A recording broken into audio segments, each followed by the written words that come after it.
The cracked sidewalk radiated heat through the thin soles of my worn-out sneakers. Summer in Chicago had always been brutal, but this year felt particularly merciless.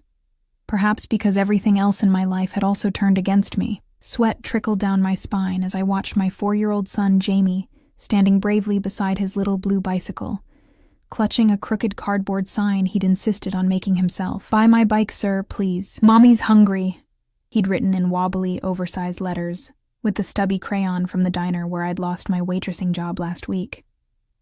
The sight of it made my heart crack into 1,000 pieces. "Jamie, honey, you don't have to do this," I whispered, kneeling beside him despite the heat burning through my worn jeans. "We can find another way." He shook his head, his small jaw set with determination that no child his age should have to show. "No, Mommy. You didn't eat yesterday. I saw you give me your sandwich." The truth of his words stung worse than any physical pain. At 4 years old, my son was already sacrificing for me, already noticing things no child should have to notice. I blinked back tears as he turned his attention to a middle-aged man walking past. "Buy my bike, sir, please," Jamie called out, his high voice earnest as he pointed to his prized possession. "It's a really good bike. I can ride real fast on it." The man barely glanced at him, clutching his coffee cup tighter as if we might try to steal it. The 5th rejection that morning. I swallowed the humiliation burning in my throat and squeezed Jamie's small shoulder. 3 blocks down from our apartment, if you could call that roach-infested single-room an apartment, we had stationed ourselves near the entrance of Lincoln Park, where affluent families strolled with designer strollers and professionals rushed to meetings with the kind of purpose I had long forgotten. We didn't belong here, but desperation had pushed us into territories we would normally avoid. "Mommy?" Jamie looked up at me, his small face suddenly pinched. "I'm hungry too, a little bit." The words cut deeper than any knife. I knelt down, the concrete rough against my knee where my jeans had worn through, and brushed his hair from his forehead. "I know, baby. Just a little longer, okay? Someone will buy your bike, and then we'll get something really yummy." The lie tasted sour. Even if we sold the bike, optimistically hoping for $40, it would barely cover the medicine Jamie needed for his ear infection, with perhaps enough left over for a meal from the dollar menu. Our eviction notice, pink and final, was folded in my back pocket, the deadline looming tomorrow morning. "Can I get another bike after?" His innocent question nearly shattered me. "We'll get you an even better one, when Mommy finds a new job," I promised, knowing how empty those words were. No one wanted to hire a 26-year-old high school dropout with a spotty work history and a child to care for, especially not after what happened with Nick. Nick. The thought of him sent a wave of nausea through me. The father of my child, the man who had convinced me he loved us both, right up until the moment he cleaned out our meager savings account and disappeared with his actual girlfriend. A girlfriend who apparently had known about me, the pathetic side piece, all along. He'd left me with nothing but $500 in debt to people who, as I'd recently discovered, weren't the type to accept delayed payments. A black SUV with tinted windows glided to a stop at the curb several yards away. I barely noticed it, too focused on helping Jamie adjust the price tag he'd carefully attached to the handlebars. $50 originally, now crossed out and replaced with $40. Soon we'd have to go lower. "Is that your sign, little man?" The deep voice startled us both. Jamie straightened quickly, and I instinctively moved closer to my son. A man stood before us, tall enough that I had to tilt my head back to see his face. Expensive suit, dark blue, tailored to fit broad shoulders. Italian leather shoes that probably cost more than 6 months of our rent. He wasn't old, early 30s perhaps, with olive skin and features that belonged on a luxury watch advertisement. "Yes, sir," Jamie replied, more confident with strangers than any child should be. "I'm selling my bike because my mommy needs food." I felt heat rush to my face, mortification washing over me in waves. "Jamie, that's not... we don't need to..." I stammered, then fell silent under the stranger's intense gaze. His eyes, dark, assessing, scanned my face with uncomfortable intensity. There was something dangerous in that gaze, something that made the tiny hairs on my arms stand up despite the heat. "What's your name?" he asked, looking directly at me. "Elena," I answered, then bit my tongue. Why had I given my real name? His eyes shifted to Jamie. "And you, brave young man?" "James Nicholas Parker," Jamie announced proudly, using his full name the way children do when they want to sound grown up. "But everybody calls me Jamie, Nicholas." I winced at the middle name, a reminder of Jamie's father that I couldn't bring myself to change. The man's expression changed subtly at the mention of Nicholas, a tightening around his eyes that was gone so quickly I might have imagined it. He crouched down to Jamie's level, his expensive suit touching the dirty sidewalk without concern. "And you're selling this bike to buy food for your mother?" "Yes, sir," Jamie nodded solemnly. "And medicine for my ear. It hurts." The man reached into his jacket, and I instinctively stepped forward, my hand on Jamie's shoulder. But he only produced a wallet. Alligator leather, I guessed, and pulled out several bills. "I'll give you $500 for it." I blinked, certain I'd misheard. $500? It's just a child's bike. It's not even... Is $500 not enough? His expression didn't change, but something flickered in his eyes. Amusement, perhaps, or curiosity. "I can offer more." A chill ran down my spine despite the suffocating heat. Nobody paid $500 for a used children's bicycle with bent training wheels. Nobody. Why? The question slipped out before I could stop it. His lips curved slightly, not quite a smile. "Let's say I'm investing in a good cause." His eyes drifted to Jamie again, lingering on my son's face in a way that made my protective instincts flare. "I don't think..."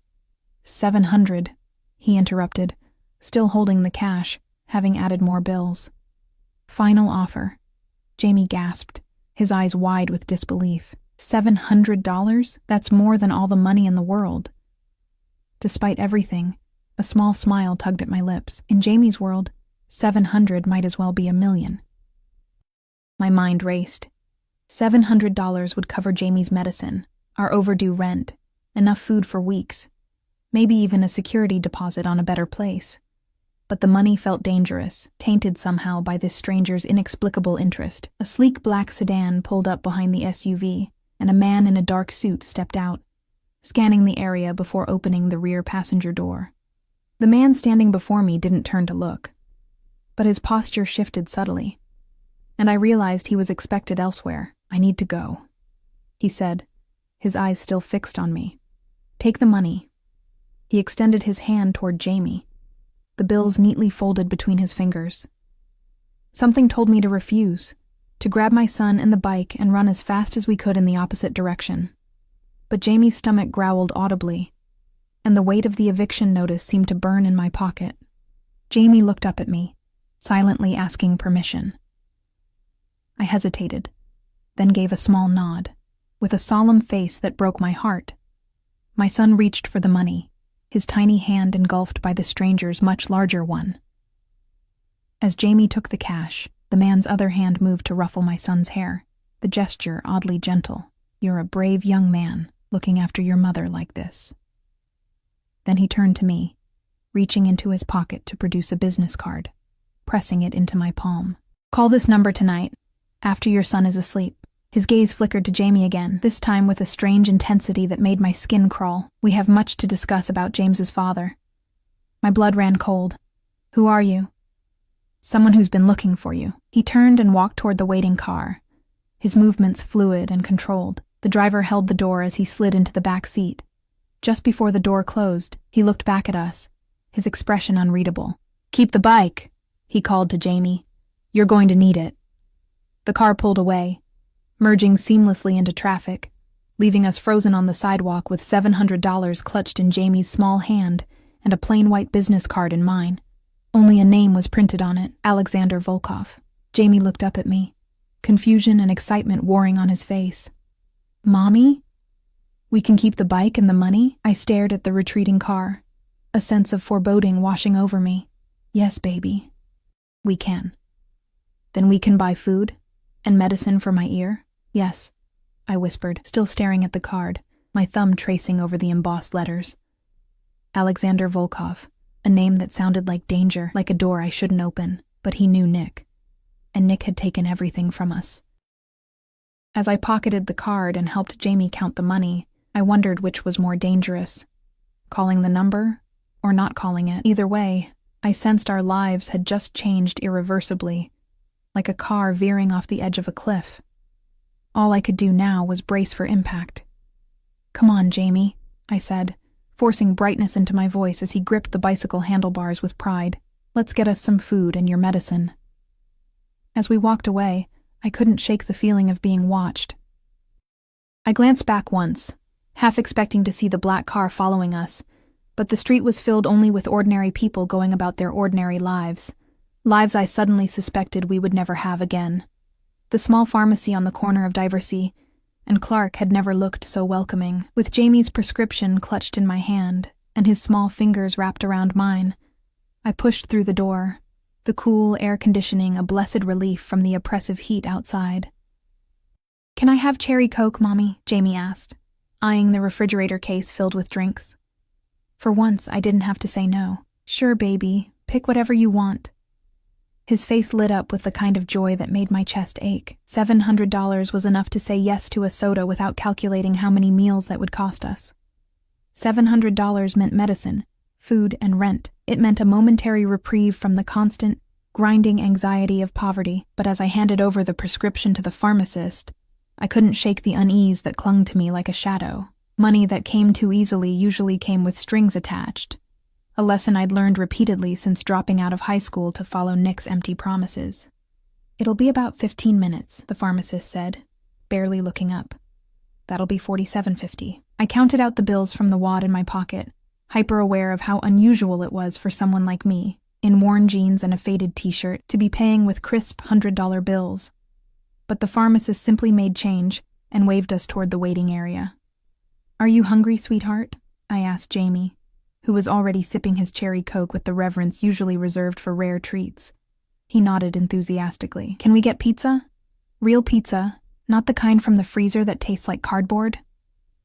I smiled despite myself. "Yes, we can get real pizza."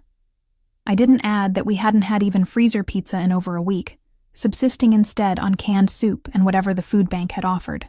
While we waited for the prescription, I guided Jamie to the small grocery section and filled a basket with essentials: bread, milk, peanut butter, fruit, things I hadn't been able to afford in too long. The business card from Alexander Volkov burned in my pocket, a constant reminder that our sudden windfall came with an implicit deadline: tonight, after Jamie was asleep. Back in our dingy one-room apartment, with its water-stained ceiling and temperamental plumbing, Jamie sat cross-legged on our pull-out sofa bed, happily devouring his second slice of pizza. The medicine had already eased the pain in his ear, and with a full stomach, he looked more like the carefree child he should be, rather than the solemn boy who'd stood on a street corner trying to sell his bicycle for his hungry mother. "Mommy, who was that man?" he asked suddenly, tomato sauce ringing his mouth. "The one who gave us all the money?" I carefully wiped his face with a napkin, buying time. "Just someone who wanted to help us." "But why did he want to talk about Daddy?" My hand stilled. Of course Jamie had caught that detail. He missed nothing. "I don't know, sweetheart. Is he going to find Daddy and make him come back?" The innocent hope in his voice made my stomach clench. Jamie barely remembered Nick, who'd been gone for almost 2 years now. But he clung to the idea of his father with the desperate optimism only a child could maintain. "I don't think so, baby," I said gently. "But we're doing okay. Just you and me, aren't we?" He nodded, but his eyes drifted to the small framed photo on our rickety side table, the only picture I'd kept of Nick, taken when Jamie was barely 2. Nick with his arm around me, both of us smiling. Jamie between us reaching for the camera with chubby hands. A perfect little family. What a lie that had been. "Time for your bath," I announced, changing the subject. "And then maybe we can watch a movie before bed." "The one with the dinosaurs?" His eyes lit up. The DVD of Jurassic Park was another relic from better days. Watched so many times it occasionally skipped, but Jamie never tired of it. Of course. An hour later, Jamie was clean, in fresh pajamas, and curled against my side on our sagging sofa bed, his eyes heavy as the familiar movie played on our second-hand TV. I stroked his hair, still damp from the bath, and felt the familiar surge of fierce love that had kept me going through the darkest days. For him, I would do anything. even call a mysterious stranger who seemed to know too much about us.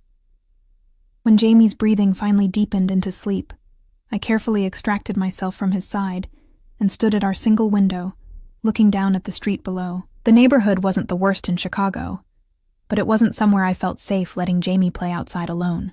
The streetlights cast yellow pools on the cracked sidewalk, and somewhere in the distance, sirens wailed, the constant urban soundtrack I'd long since learned to tune out. I pulled Volkov's card from my pocket and stared at it under the harsh light of our bare bulb. Just a name, embossed in simple black letters on heavy cream stock. No company, no position, no phone number. I flipped it over, and there it was, 10 digits written in precise handwriting. My hands trembled slightly as I reached for my phone, an ancient model that somehow still worked despite its cracked screen. I hesitated, my thumb hovering over the keypad. Whatever this was, whatever Volkov wanted, I was stepping into it willingly, eyes open. I punched in the number before I could talk myself out of it. 1 ring, 2, then, Elena. Not a question. He'd been waiting for my call. I sank onto the edge of the sofa bed, careful not to disturb Jamie. How did you know it would be me? No one else has this number. His voice was the same as earlier, deep, slightly accented, unnervingly calm. What do you want? I asked, fighting to keep my own voice steady. How do you know Nick? A brief silence then. Nicholas Foster, 31 years old, born in Evanston, computer science dropout from Northwestern, excellent con man, even better thief. Each fact delivered with clinical precision. I gripped the phone tighter. That doesn't answer my question. No, it doesn't. I could almost hear the smile in his voice. I prefer not to discuss such matters over the phone. Are you free tomorrow morning? I glanced at Jamie, sleeping peacefully. I have my son. Of course. Bring him. My driver will collect you at 9. I'm not getting into a car with you. I don't even know who you are. A soft laugh, surprisingly warm. Cautious. Good. Then perhaps you'd prefer a public place. The Lincoln Park Zoo opens at 9. The sea lion pool. My associate will find you. The zoo was safe. Public. Jamie would love it. We hadn't been able to afford the entrance fee in months. Still, I hesitated. Why should I meet you at all? Because, Elena Parker, he said, my full name sending a chill down my spine. Nicholas stole something that belongs to me. Something far more valuable than what he took from you. And I think perhaps we can help each other recover what we've lost. Before I could respond, he continued, his tone shifting almost imperceptibly. Your son. His ear infection. The medicine is working? The question, so unexpected and ordinary, threw me. Yes. How did you? Children should not suffer for their parents' mistakes, he interrupted, his voice suddenly harder. I've taken the liberty of arranging an appointment for him tomorrow afternoon. A specialist. The address will be texted to you. I can't afford a specialist, I said automatically. It's been handled. The finality in his tone brooked no argument. Why are you doing this? I whispered, confused and increasingly unnerved by his interest in my son. A pause, longer this time. Let's just say I have a particular interest in seeing Nicholas Foster face the consequences of his actions. 9 o'clock, Elena. The sea lion pool. The line went dead before I could respond. I sat in the dim light of our apartment, the phone still clutched in my hand, my mind racing. Volkov knew things he shouldn't know. About Nick, about me, about Jamie's ear infection. He had money, power, and an agenda I couldn't begin to understand, and somehow, I'd become part of it. My phone buzzed with an incoming text. An address on Michigan Avenue, with a doctor's name and a time, 2:30 p.m., followed by another message. Car will be provided. Children deserve the best care. I set the phone down on the table with shaking hands. What had Nick stolen from this man? What kind of person arranged medical specialists for strangers' children while speaking of theft and consequences in the same breath? The answers, I suspected, would only lead to more questions. But one thing was becoming clear. Alexander Volkov wasn't simply a generous stranger. He was something far more dangerous. A man with the power and resources to find people who didn't want to be found. A man who didn't hesitate to insert himself into our lives with calculated precision. I crawled back onto the sofa bed beside Jamie, wrapping my arm around his small, warm body. He mumbled something in his sleep and curled closer. For this child, I reminded myself, I would walk into the lion's den. For this child, I would do whatever it took to secure a better future than our present. But as sleep eluded me, one thought kept circling. What exactly had Nick taken from Alexander Volkov, and why did I have the sinking feeling that Jamie and I were now being used as bait in a trap set for Nick? Morning came too quickly, sunlight streaming through our thin curtains and painting stripes across Jamie's sleeping face. I'd barely slept, my mind too full of questions and half-formed fears, but seeing his peaceful expression strengthened my resolve. Whatever game Volkov was playing, I would play it on my terms, with Jamie's well-being as my only priority. "Wake up, sweetheart," I whispered, gently stroking his cheek. "We're going to the zoo today." His eyes flew open, sleep forgotten instantly. "The zoo? Really? With the lions and monkeys and everything?" "Everything," I promised, smiling at his excitement. "But first, breakfast." We ate cereal with fresh milk, another luxury we hadn't enjoyed in weeks, and I helped Jamie dress in his cleanest clothes. I did the same, choosing the least worn of my jeans and a simple blue t-shirt that had once been Nick's, but had long since become mine. I pulled my dark hair into a neat ponytail and even applied a touch of mascara, armor of a sort, making me feel slightly more in control. The walk to Lincoln Park Zoo took 20 minutes, Jamie chattering excitedly the whole way, his small hand warm in mine. I nodded and smiled at his enthusiasm, but my eyes constantly scanned our surroundings, looking for black cars, for men in suits, for any sign that we were being watched. The zoo was already busy when we arrived, families with strollers and young children crowding the entrance. Jamie bounced on his toes as we made our way inside, his earlier illness seemingly forgotten in the thrill of the outing. I steered us toward the sea lion pool, my stomach tightening with each step. "Look, Mommy, they're swimming." Jamie broke free of my grip and ran to the railing around the pool, where sleek shapes glided through the water with effortless grace. I hurried after him, paranoia making me imagine dangers lurking in every shadow. But when I reached the railing, there was only Jamie, his face alight with wonder, and a few other children and parents enjoying the morning sun. "They're so fast," Jamie breathed, watching a sea lion slice through the water.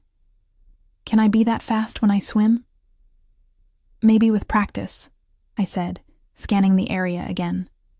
9 o'clock had come and gone. Had Volkov changed his mind, or was this some sort of test? He likes the sea lions. That's good. I find them rather peaceful myself. I whirled around, heart hammering. A woman stood behind us, elegantly dressed in a cream pantsuit that screamed money, her dark hair cut in a sleek bob that framed sharp cheekbones and assessing eyes. She wasn't what I'd expected. "You're Volkov's associate?" I asked cautiously. She smiled, the expression not quite reaching her eyes. "Katerina Orlova. You can call me Kat. And you must be Elena." Her gaze shifted to Jamie, who was still transfixed by the sea lions. "And this is James." "Jamie," I corrected automatically, stepping slightly in front of my son. "Where's Volkov?" "Alexander is a busy man. He sent me to bring you to him." She glanced at her watch. Slim, gold, probably worth more than everything I owned. "We should go. He doesn't like to be kept waiting." I said I wouldn't get in a car with strangers. Her smile widened fractionally. "Then it's fortunate we're not strangers anymore, isn't it?" She held out her hand to Jamie, who had finally noticed her presence. "Hello, Jamie. Would you like to see some tigers today?" Jamie looked up at me, his eyes pleading. "Can we, Mommy?" I hesitated, caught between caution and the knowledge that we were already too deep in whatever this was to back out now. "Where exactly are we going?" "Just to the other side of the park," Kat replied smoothly. "Alexander has a private viewing area. The tigers are much more active in the morning. A private viewing area at a public zoo. Just how much influence did this man have?" "Please, Mommy." Jamie tugged at my hand. "I want to see the tigers." I looked from his hopeful face to Kat's impassive one. "All right," I conceded. "But we stay in public areas and we'll leave any time I say so." Kat's smile never faltered. "Of course." As we followed her through the zoo, Jamie skipping alongside us, I couldn't shake the feeling that I was walking willingly into a spider's web, drawn by curiosity and desperation in equal measure.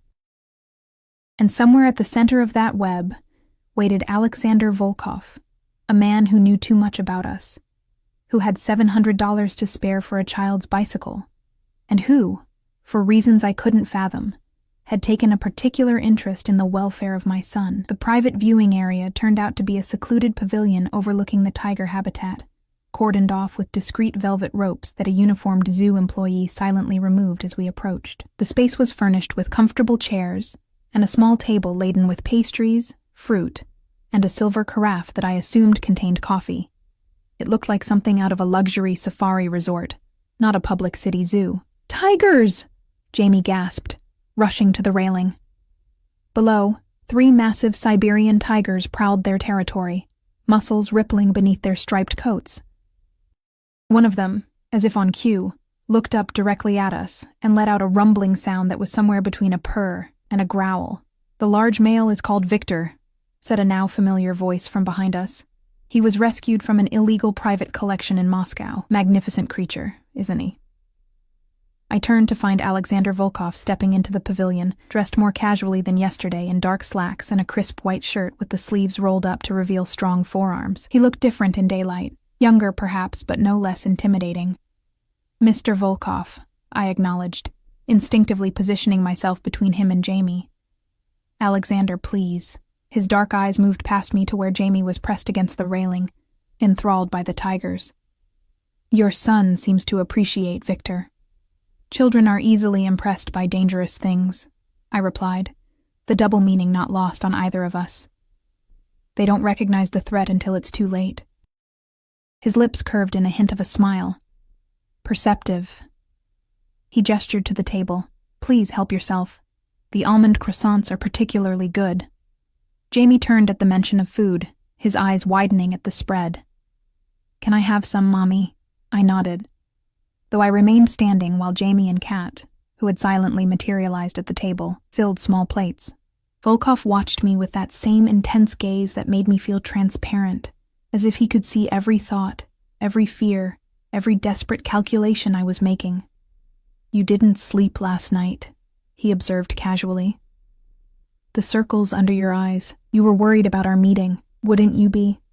A stranger gives my son hundreds of dollars, knows my full name, knows about my ex, arranges medical appointments we didn't ask for." I kept my voice low, mindful of Jamie happily devouring a chocolate-filled pastry nearby. "What am I supposed to think? That I have resources you need," he replied simply. He moved to the silver carafe and poured 2 cups of coffee, offering one to me. "And that we share a common interest in Nicholas Foster." I accepted the coffee but didn't drink. "What did he take from you?" Volkov's expression hardened almost imperceptibly. "Something irreplaceable. Money?" A short, humorless laugh. "If only it were so simple." He sipped his coffee, his eyes never leaving mine. "Tell me, Elena, what exactly did Nicholas tell you about his work?" I frowned, trying to recall those early days with Nick. "He said he was a consultant, he'd security or something. He traveled a lot." "And you never questioned why an IT consultant could afford a 3-bedroom condo in Lincoln Park, the weekend trips to New York, the Rolex watches?" My cheeks burned with remembered shame. Of course I'd questioned it, in the beginning. But Nick had answers for everything. Successful investments, a generous family inheritance, lucrative side projects he couldn't discuss due to NDAs. And I, 22 and dazzled by attention from a handsome, seemingly successful man, had chosen to believe him. "I was young," I said simply. "And stupid." Volkov's gaze softened slightly. "Youth is not a crime. Naivety is not a sin." He set down his cup. "Nicholas Foster is not what he claimed to be. He is not an IT consultant. He is a thief. A very specialized one. He steals information, identities, access, and occasionally physical objects of particular value." My stomach clenched. I'd suspected Nick wasn't entirely legitimate, especially after he vanished with our savings. But hearing it confirmed was different. "And he stole something from you?" "Yes." Volkov's jaw tightened. 2 things, actually. A flash drive containing extremely sensitive information, and my sister's heart. I blinked, certain I'd misheard. "Your sister?" "Irina." He gestured toward Kat, who was helping Jamie feed apple slices to a peacock that had wandered into the pavilion. Katerina's twin. Nicholas seduced her to gain access to my private servers. He used her, just as he used you. But Irina... His voice hardened. Irina believed he loved her. Understanding dawned, cold and nauseating. She was the girlfriend, the one he left with.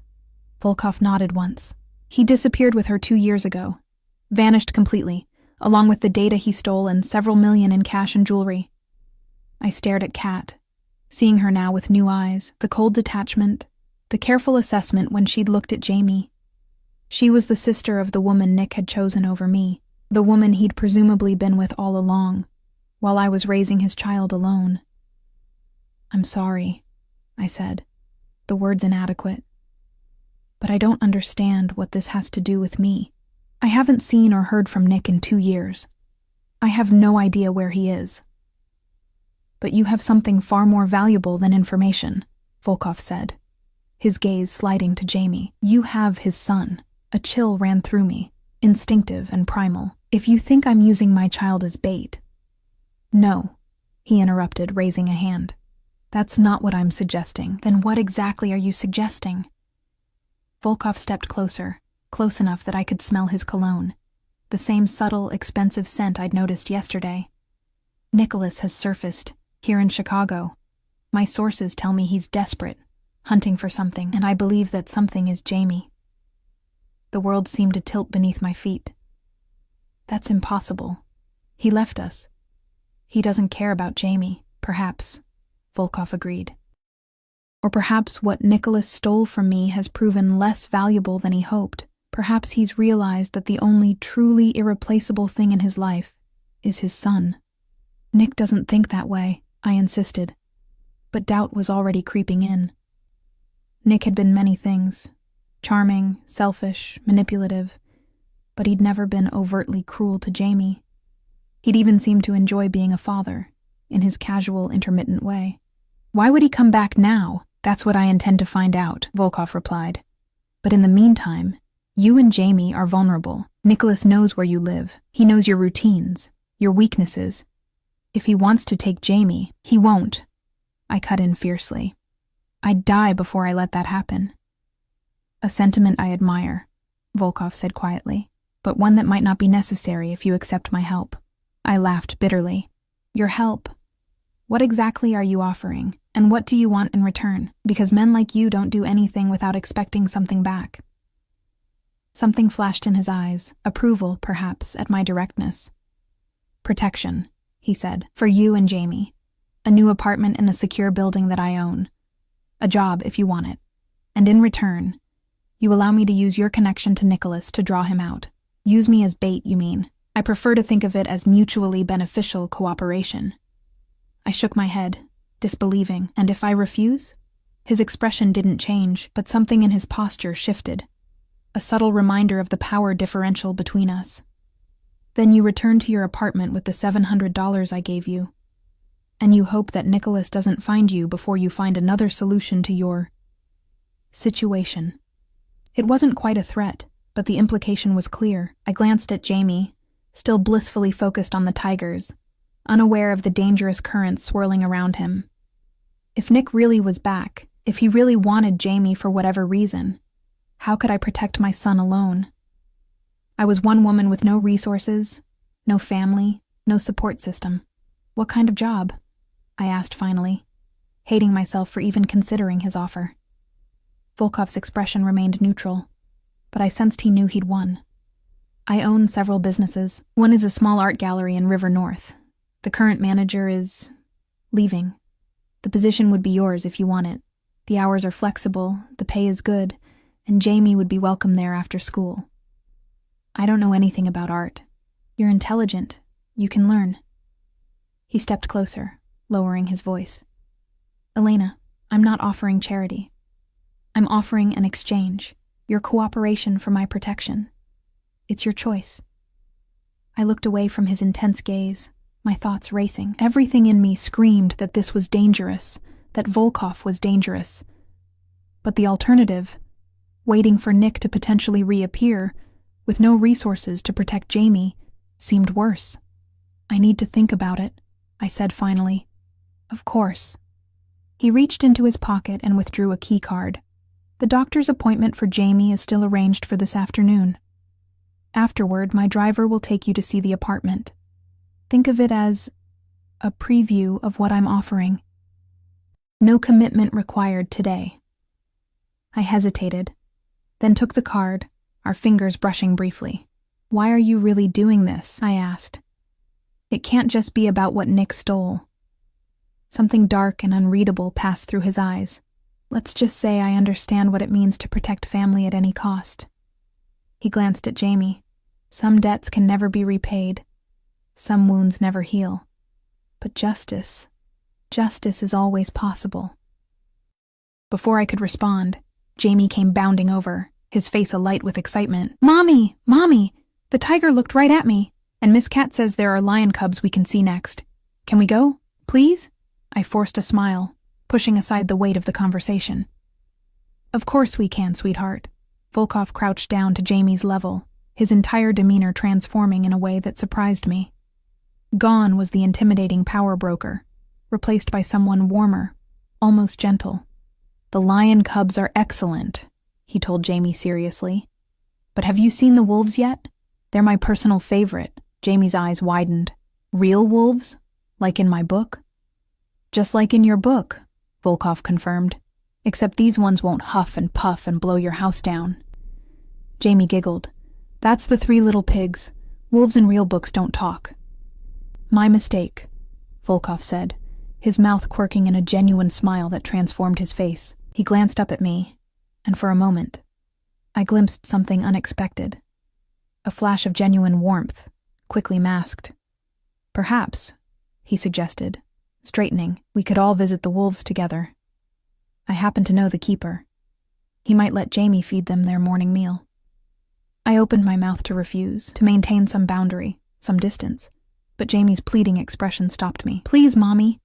I've never fed a real wolf before, and so I found myself walking through Lincoln Park Zoo beside Alexander Volkov, watching in stunned silence as he lifted Jamie onto his shoulders for a better view of the wolf enclosure, listening to him explain in patient detail the differences between wolves and dogs to my enraptured son.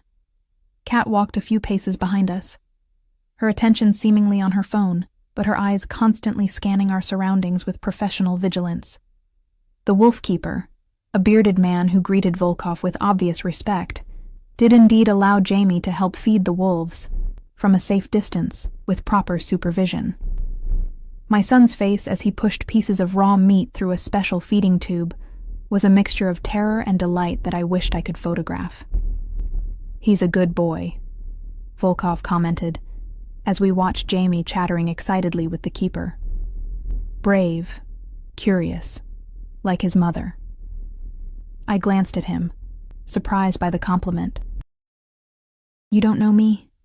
I know enough, he replied. I know you've raised him alone. I know you've sacrificed everything for him.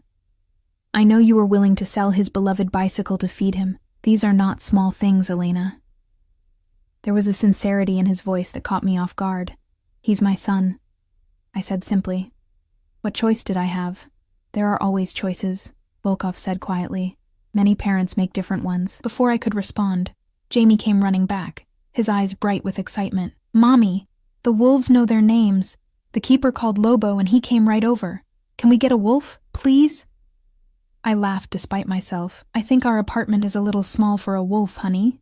Not your current apartment, Volkov interjected smoothly, but the new one has a private garden. Perhaps a dog would be possible.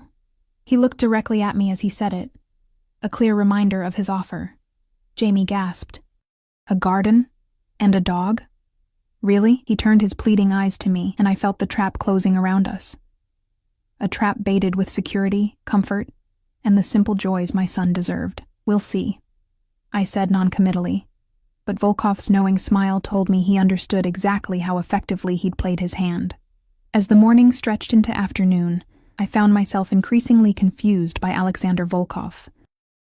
The dangerous, powerful man who had appeared in our lives so suddenly kept being replaced, momentarily, by someone who patiently answered Jamie's endless questions, who knew the names of every animal in the zoo, who bought my son an ice cream cone and didn't even blink when most of it ended up on his expensive shirt. But then I would catch him scanning the crowds with calculating eyes, or notice the subtle communications between him and Kat, or remember the controlled menace in his voice when he spoke of Nick, and the illusion would shatter. This was still a man who had found us with disturbing ease, who knew details of our lives he shouldn't know, who had maneuvered us expertly into a position where his offer seemed like the only reasonable choice. "It's time for Jamie's appointment," Kat announced as we exited the reptile house. "The car is waiting." I tensed, my momentary comfort evaporating. This was it. The moment when we would have to decide whether to get into a car with these people, to trust them enough to take my son to a doctor I'd never met. Volkov must have sensed my hesitation. "Elena," he said quietly, drawing me slightly aside while Kat showed Jamie a colorful parrot perched near the exit. "I understand your caution. If you prefer, you can take a taxi to the doctor's office. The appointment is legitimate. Dr. Lowell is one of the best pediatric ENT specialists in the city." I studied his face, trying to discern his true intentions. "And after the appointment, the choice is yours," he said simply.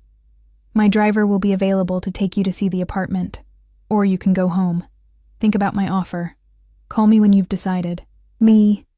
The sincerity in his voice seemed genuine, but I'd been fooled by charming men before. Still, something told me that whatever Volkov's ulterior motives might be, he wouldn't harm Jamie. The way he'd interacted with my son throughout the morning had been too natural, too unguarded, to be entirely in act. "We'll take the car to the doctor," I decided finally. "After that, we'll see." He nodded, accepting my conditional trust as a small victory. "One more thing," he added, his voice dropping even lower. "If Nicholas contacts you in any way, call me immediately, day or night. Promise me this, Elena." The intensity in his eyes was unsettling. "I promise," I said, though I doubted Nick would suddenly reappear after 2 years of silence. But as Jamie and I followed Kat to a sleek black car waiting at the zoo entrance, Volkov's warning echoed in my mind. For the first time, I allowed myself to truly consider the possibility that Nick might come back, not for me, but for Jamie. And if he did, I realized with growing certainty, I would need more than locks on my door and $700 in my pocket to keep my son safe. I would need someone like Alexander Volkov, someone with power, resources, and a personal vendetta against Nicholas Foster. The question was, could I trust him? And more importantly, could I afford not to? Dr. Lowell's office occupied the top floor of a gleaming medical building on Michigan Avenue, with views of the lake that must have cost a fortune. The waiting room looked more like a luxury hotel lobby than a doctor's office, with plush leather chairs, contemporary art on the walls, and a reception desk staffed by a woman who greeted us by name before we'd even introduced ourselves. "Mrs. Parker and Jamie," she said warmly. "Dr. Lowell is expecting you. Please, make yourselves comfortable." It won't be long. I perched uncomfortably on the edge of a leather chair, hyper-aware of my worn jeans and simple t-shirt in these opulent surroundings. Jamie, however, was immediately drawn to a corner of the waiting room that had been designed for children, complete with tablets loaded with games and a small aquarium with tropical fish. "Look at the blue one, Mommy," he called, pressing his nose against the glass. "Don't tap on the tank, sweetheart," I reminded him automatically, my mind still processing the events of the morning. It had been surreal, watching Jamie interact with Alexander Volkov at the zoo. My son, usually shy with strangers, had taken to the man with an ease that both worried and fascinated me. And Volkov himself had shown a side I hadn't expected, patient, knowledgeable, almost warm when speaking to Jamie. It didn't align with the dangerous, calculating image I'd formed of him, and that inconsistency made me uneasy. "Mrs. Parker?" A nurse in elegant navy scrubs appeared at a doorway. "We're ready for Jamie now." The examination was thorough but quick. Dr. Lowell, a distinguished man with silver hair and kind eyes, examined Jamie's ears with specialized equipment, asked him several questions about the pain and his hearing, and then turned to me with a reassuring smile.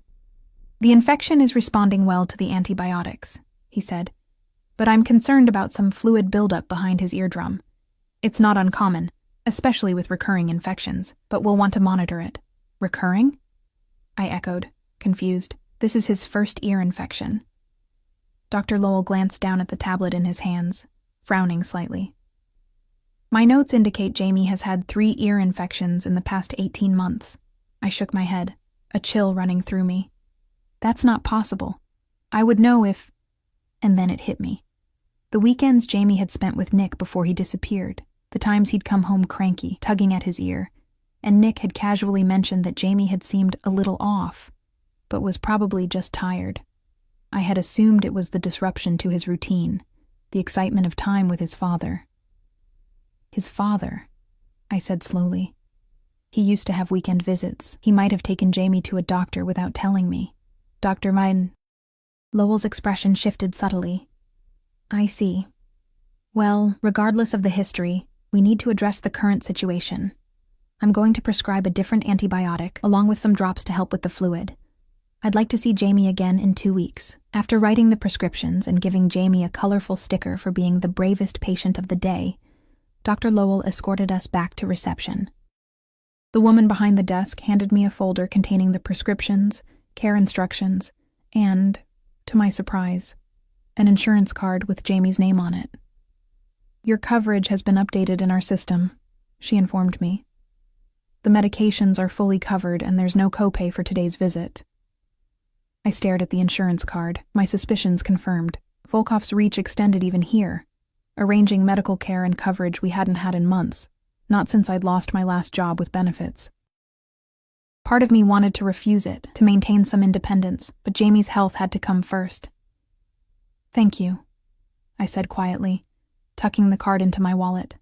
Outside, the black car was waiting exactly where it had dropped us off. The driver, a stone-faced man built like a linebacker, held the door open without a word. Kat was nowhere to be seen. Where's Ms. Orlova? I asked, as Jamie climbed eagerly into the back seat, already chattering about the fish in the doctor's office. Ms. Orlova had other business to attend to, the driver replied, his voice surprisingly gentle for such an imposing man. Mr. Volkov asked me to show you the apartment, if you're still interested. I hesitated, one foot on the curb, one hand on the car door. This was the moment to decide. To continue down this path with Volkov, or to walk away while I still could. But walk away to what? Our dingy apartment with its leaking ceiling and roach problem? The constant struggle to make ends meet? The new fear that Nick might reappear to claim Jamie? Yes, I said finally. We'd like to see the apartment. 20 minutes later, we pulled up in front of a renovated brownstone in Lincoln Park, just a few blocks from where Jamie and I had stood yesterday with his bicycle. The contrast couldn't have been starker.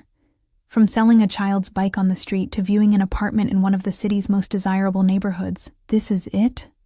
I asked skeptically as the driver opened my door. The building was beautiful but understated. Nothing like the flashy high-rises I'd imagined Volkov would own. Mr. Volkov prefers privacy and security over ostentation, the driver explained, leading us to a private entrance at the side of the building. He swiped a keycard similar to the one Volkov had given me, and a heavy door unlocked with a soft click. The elevator requires the same card. The elevator opened directly into the apartment, or rather, what I soon realized was a 2-story penthouse that occupied the top floors of the building. I stepped out into a spacious living area with floor-to-ceiling windows that offered a sweeping view of the park and the lake beyond. The furnishings were elegant but comfortable. A plush sectional sofa, a dining table that could seat 8, an open kitchen with gleaming appliances I barely recognized. Wow! Jamie exclaimed, breaking free of my hand to run across the polished hardwood floors. Mommy, look at the TV. It's bigger than our whole apartment. He wasn't exaggerating by much. The television mounted on one wall was massive, flanked by built-in bookshelves filled with books, some of which I noted with surprise were children's titles. There are 3 bedrooms, the driver informed us, standing respectfully by the elevator. The master suite is through those doors, and the 2 smaller bedrooms are up the stairs. One has been prepared for the boy. Something in his tone made me glance at him sharply. Prepared how? Instead of answering, he gestured toward the spiral staircase. Perhaps you should see for yourself. Curious and increasingly uneasy, I followed Jamie, who was already halfway up the stairs. At the top was a short hallway with 2 doors. Jamie pushed open the first one and froze in the doorway, a gasp escaping him. "Mommy," he whispered. It's... I peered over his shoulder and felt my own breath catch. The room had been decorated as a perfect little boy fantasy. One wall painted with a mural of a jungle scene complete with tigers and wolves, a bed shaped like a race car, shelves filled with toys and games, and in the corner, a child-sized desk with art supplies and a small laptop. But what made my blood run cold were the details. The exact same bedspread Jamie had on our sofa bed at home, a stuffed wolf identical to the one he'd reluctantly left behind at his last doctor's appointment because it was too dirty, books we'd borrowed repeatedly from the library but could never afford to buy. Even the nightlight next to the bed was the same solar system projector Jamie had begged for at a museum gift shop months ago. This wasn't just a room prepared for a child. It was a room prepared specifically for Jamie, with details no one could have known without observing us closely or entering our apartment. "Do you like it?" Jamie asked, looking up at me with shining eyes. "It's the best room ever." I forced a smile, not wanting to alarm him. "It's very nice, honey. Why don't you explore while I talk to the driver?" I closed the door gently and turned to the man, who had followed us upstairs. "How long?" I demanded, keeping my voice low. "How long has Volkov been watching us?" The driver's expression remained impassive. "I'm not at liberty to discuss Mr. Volkov's affairs." "This isn't an affair," I hissed. "This is my life. My son's life. There are things in that room that are exact copies of Jamie's possessions, things no one could know about without—" I trailed off, the implications sinking in. "Has he been inside our apartment?" "Mr. Volkov is a thorough man," the driver replied carefully. "When he takes an interest in something, or someone, he likes to be fully informed." "And how long has he been taking an interest in us?" The driver hesitated, then said simply, "Since Nicholas Foster resurfaced 3 weeks ago." 3 weeks. For 3 weeks, we'd been watched, studied, our lives catalogued in preparation for Volkov's approach. The thought made me feel violated, exposed in a way that went beyond physical vulnerability. "Why didn't he just come to us then?" I demanded. "Why wait until Jamie and I were desperate enough to be selling his bicycle on the street?" A flicker of something, compassion, perhaps, crossed the driver's stoic features. "That, I believe, you should ask Mr. Volkov directly." From the bedroom, I could hear Jamie's delighted exclamations as he discovered each new treasure. Despite my anger and unease, I couldn't deny the joy in his voice, joy I hadn't been able to give him in too long. "The master bedroom is through here," the driver continued, gesturing to the door at the end of the hall. "Mr. Volkov thought you might appreciate the privacy." The bedroom was as tastefully appointed as the rest of the apartment, with a king-sized bed, a sitting area by the window, and a bathroom that looked like it belonged in a spa. Like Jamie's room, this one contained disturbing personal touches. The same lavender body wash I used, the brand of face cream I splurged on once a year, a throw pillow in the exact shade of blue I'd once told a sales clerk was my favorite color. "The kitchen is fully stocked," the driver informed me as we returned downstairs. "And there's a tablet on the counter with information about the building, including security features and contact numbers." I nodded numbly, still processing the extent of Volkov's surveillance and preparation. Part of me wanted to grab Jamie and flee, to run as far as possible from Volkov's web of control and manipulation. But another part, a part I wasn't proud of, looked at this beautiful, safe space and thought of how Jamie's face had lit up at the room designed just for him. "Mr. Volkov will call you this evening," the driver said, moving toward the elevator. "He suggested you might want time to acclimate." "Wait," I called as he stepped into the elevator. "What's your name?" He looked surprised by the question. "Mikhail." "Well, Mikhail, please tell Mr. Volkov that I expect a full explanation when he calls. About everything." Mikhail nodded once, his expression softening slightly. "He anticipated you would." As the elevator doors closed, I sank onto the plush sofa, my mind racing. The apartment was beautiful, perfect in every way, and absolutely terrifying in its implications. Volkov had been watching us, studying us like specimens under a microscope. He'd prepared this place as a gilded cage, fitted precisely to our needs and preferences. And yet, And yet Jamie was upstairs, happier than I'd seen him in months. We were safe from eviction, from hunger, from the constant grinding anxiety of poverty. Jamie had medical care, toys, his own room.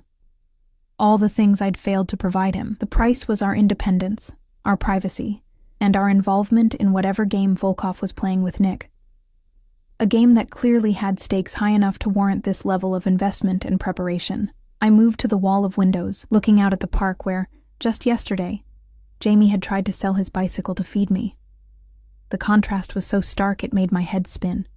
In 24 hours, we'd gone from desperate to, what?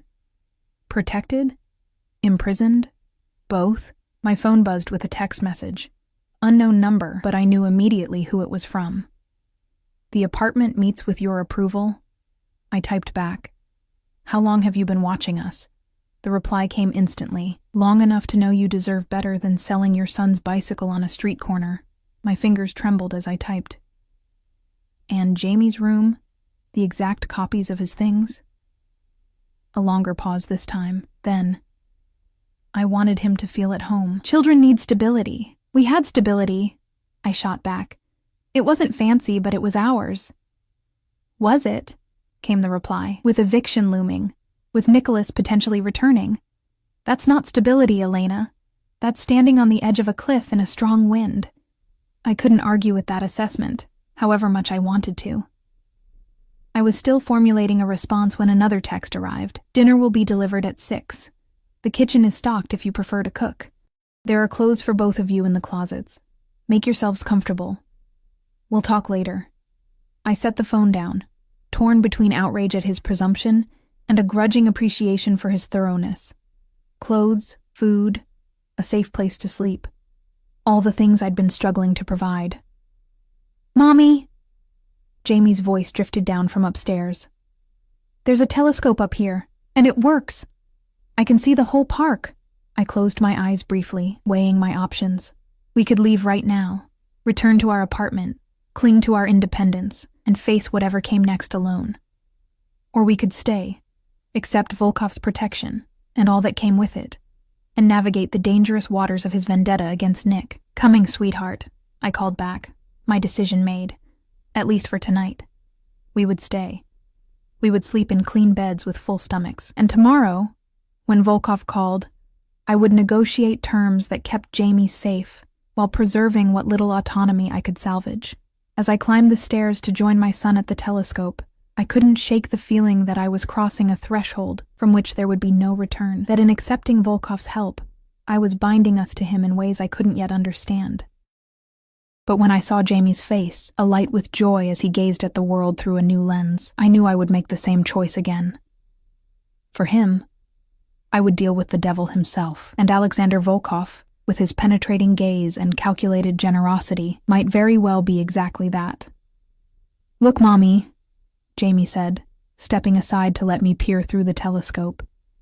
You can see forever from up here. I looked through the eyepiece, seeing the park spread out below us, people moving like miniature figures in a diorama. From this height, this distance, everything seemed orderly, manageable, safe. But I knew better.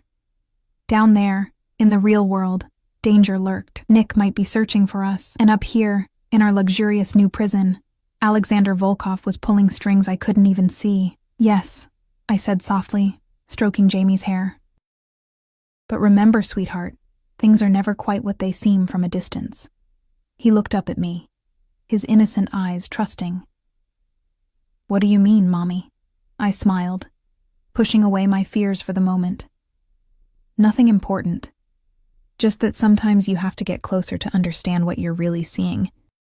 And I had a feeling that in the days to come, I would be getting much closer to understanding exactly what Alexander Volkov wanted from us, and what price we would ultimately pay for his protection. The sun had just begun to set when the intercom chimed. Jamie, exhausted from exploring every inch of the apartment, was dozing on the sofa beside me, his head in my lap as I absently stroked his hair.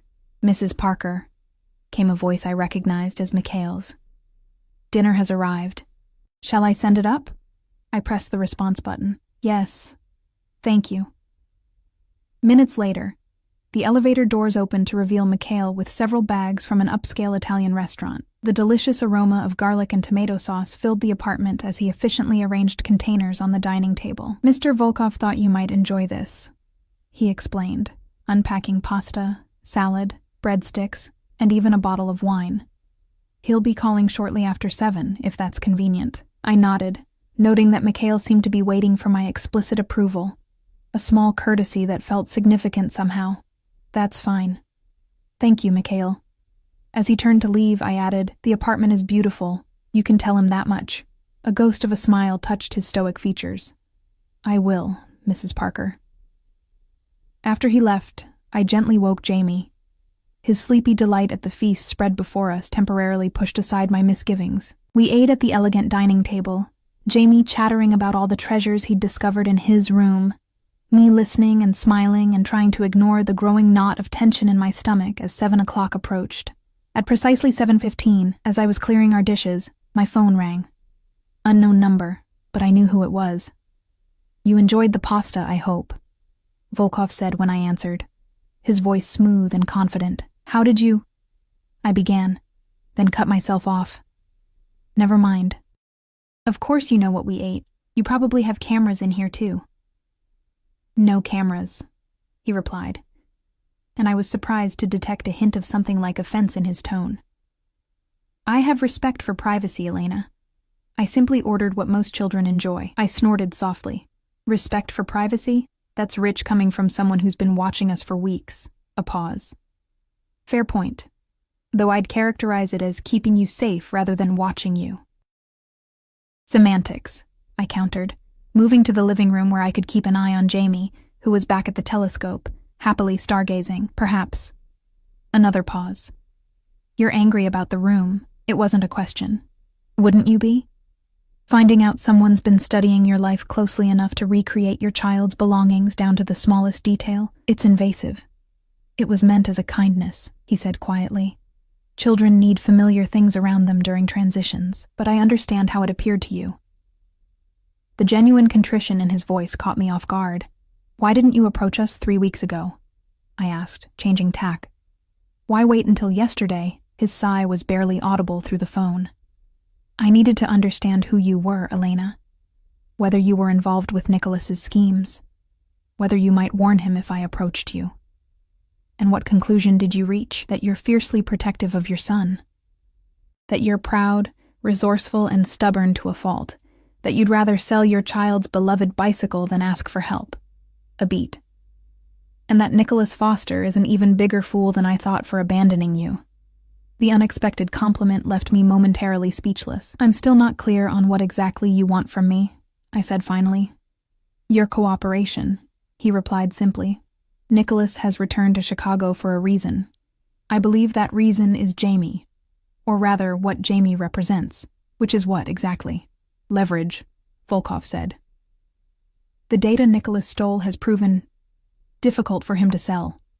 The kind of information it contains attracts dangerous buyers, the sort who find it more economical to simply eliminate the seller after obtaining the product." I sat down heavily on the sofa, the implications sinking in. "So, he's running." "Yes. And he needs resources to disappear permanently. Resources he believes I might provide in exchange for the right incentive." "Jamie," I whispered, looking at my son silhouetted against the darkening sky, blissfully unaware of the danger surrounding him. "In part," Volkov conceded. "But also you." "Me?" I almost laughed. "Nick doesn't care about me. He proved that when he emptied our bank account and disappeared." "Perhaps," Volkov said, his tone measured. "Or perhaps he's realized his mistake. Regardless, he's been making inquiries about both of you, subtle ones. But my sources are extensive." A chill ran through me. "You think he's going to try to take Jamie?"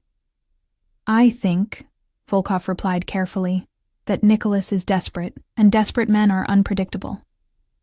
I closed my eyes, processing this. If Nick really was back, if he really was desperate enough to use Jamie as leverage? The thought made me physically ill. "So what happens now?" I asked. "Now, you and Jamie stay where you're safe. The building has security. Mikhail will be nearby. You'll start at the gallery next week if that suits you." Jamie will be enrolled in the private school 3 blocks away. His tone was matter-of-fact, as if these arrangements were already settled. And when Nicholas makes his move, which he will, we'll be ready. Just like that? We upend our entire lives on your say-so? Despite the logic of his plan, I bristled at his presumption. You can leave any time, he countered. The door isn't locked. But consider this, Elena. Can you protect Jamie from Nicholas alone? Do you have the resources, the knowledge, the power? The truth was, I didn't. And Volkov knew it. I want conditions, I said firmly. If we're doing this, we're doing it my way. A pause, then, I'm listening. No surveillance inside the apartment. Jamie's school and medical decisions are mine alone. I want a contract for the gallery job, a real one, with benefits and a fair salary.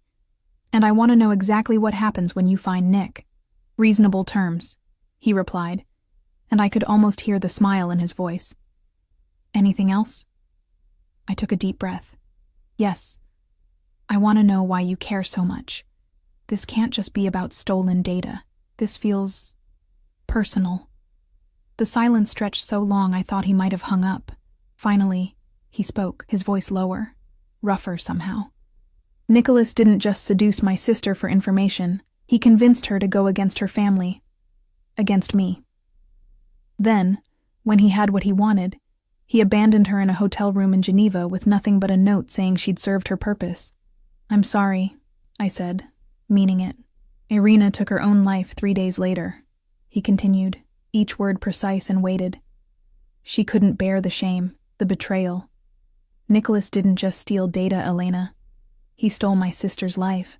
The raw pain in his voice stunned me.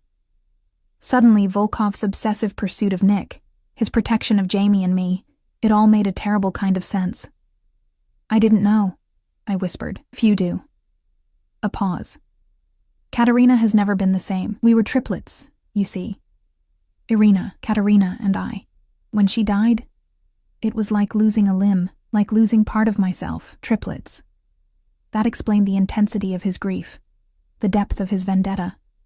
In Volkov's position, I might want revenge just as badly. What will you do when you find him? I asked quietly. Do you really want to know? I considered that. No, I decided. I don't. But I want your word that Jamie will never know any of this, that he'll be protected from whatever happens. You have it, Volkov replied without hesitation. I would never harm a child, Elena, not even the child of the man who destroyed my sister. For some reason, I believed him. Then we have a deal, I said, making my decision. We'll stay. We'll help you find Nick, but remember, Jamie's safety comes first, always. On that at least, we are in perfect agreement, Volkov said. Get some rest, Elena. We'll speak more tomorrow.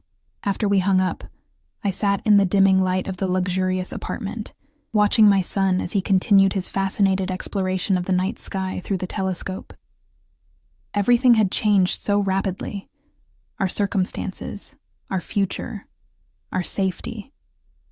And at the center of it all was Alexander Volkov, a man driven by grief and vengeance, who had swept into our lives like a force of nature. I still didn't fully trust him, but I understood him now in a way I hadn't before. And understanding, I was beginning to realize, was its own kind of power. 2 months later, I stood in the quiet elegance of Volkov Gallery, making final adjustments to a new exhibition of emerging Russian artists. The space, with its gleaming hardwood floors and perfect lighting, had become familiar territory. To my surprise, I'd taken to the work naturally, my eye for detail and organization making me an effective manager. Jamie thrived in his new school, making friends and excelling in his classes. The ear infection was long gone, and regular checkups with Dr. Lowell had confirmed he was perfectly healthy. In the evenings, we would return to our apartment, which I had gradually come to think of as home, and Jamie would chatter about his day while I prepared dinner in the gleaming kitchen. Volkov himself had become a regular presence in our lives, stopping by the gallery frequently, occasionally joining us for dinner. To my ongoing surprise, he and Jamie had developed a genuine bond. Volkov taught him chess, brought him books on astronomy and wildlife, listened with serious attention to Jamie's endless questions about the world. And I found myself increasingly drawn to the complex, dangerous man who had rescued us from desperation. Beneath his controlled exterior was a depth of feeling I hadn't expected. Grief for his sister, yes, but also a capacity for kindness, for humor, for connection, that emerged gradually, like a plant slowly turning toward the sun. "The lighting is wrong on the Petrov piece," came a familiar voice from behind me. I turned to find Volkov standing in the gallery doorway, impeccably dressed as always in a charcoal suit that emphasized his broad shoulders. "It's not wrong," I countered.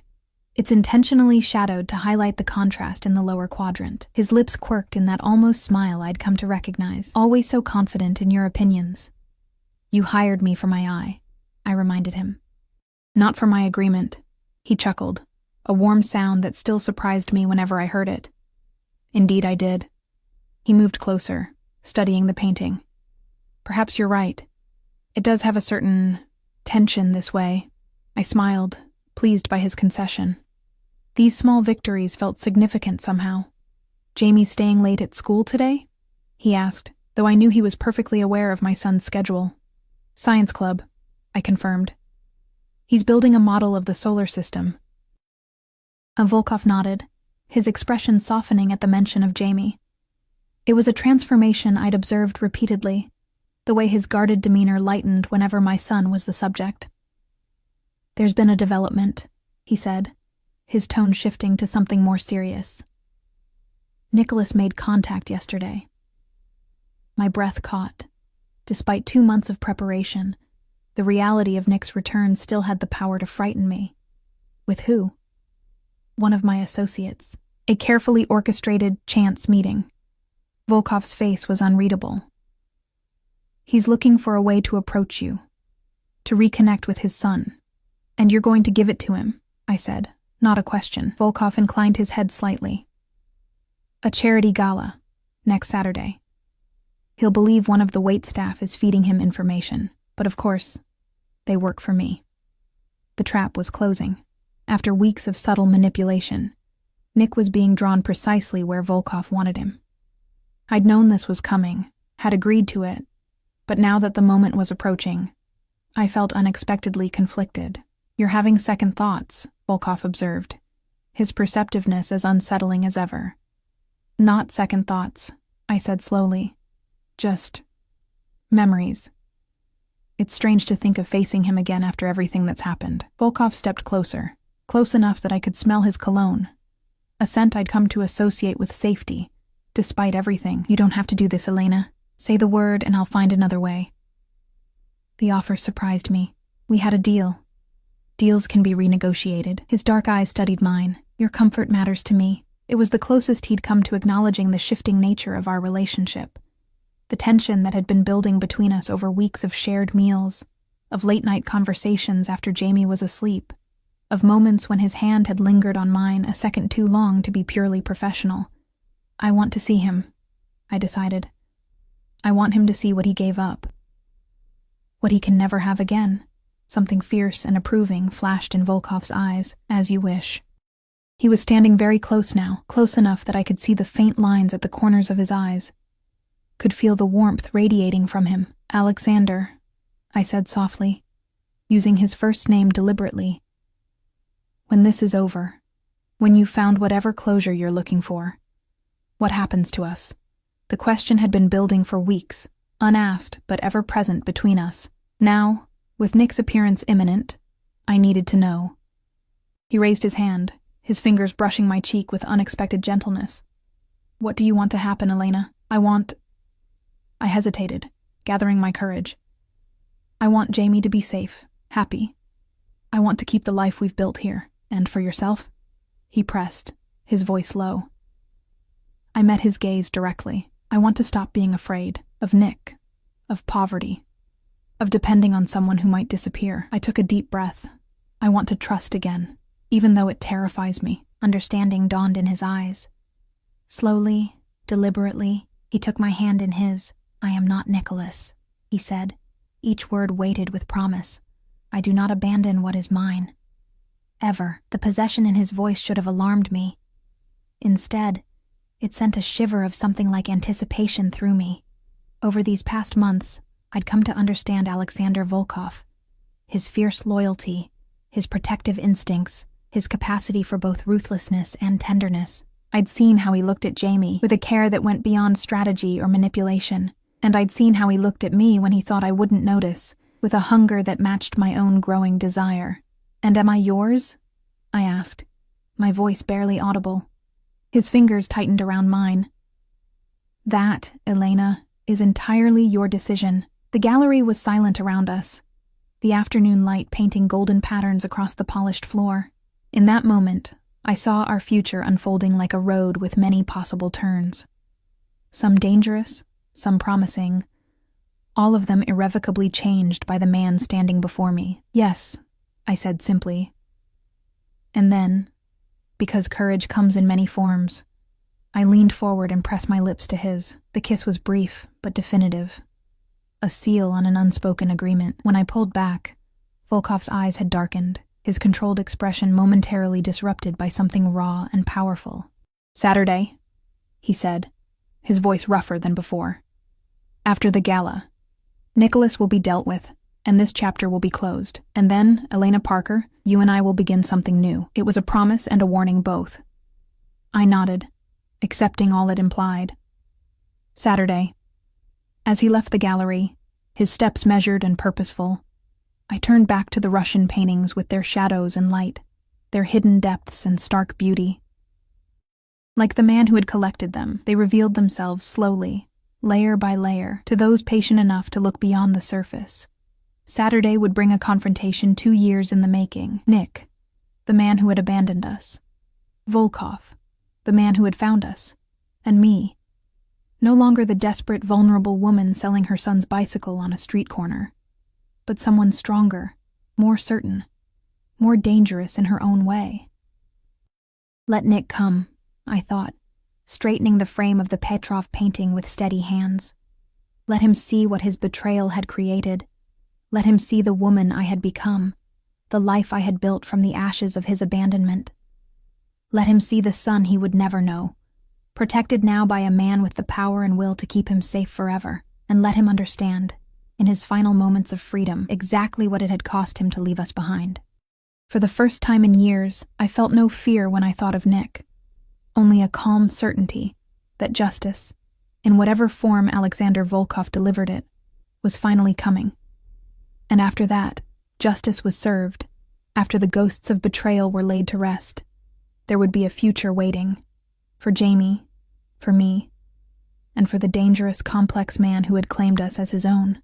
Not a fairy tale ending, perhaps, but an ending that felt right, powerful and true, and earned through suffering and choice. An ending that was really a beginning, opening into a life I had never imagined but now reached for with both hands, eyes wide open, heart finally ready to trust again.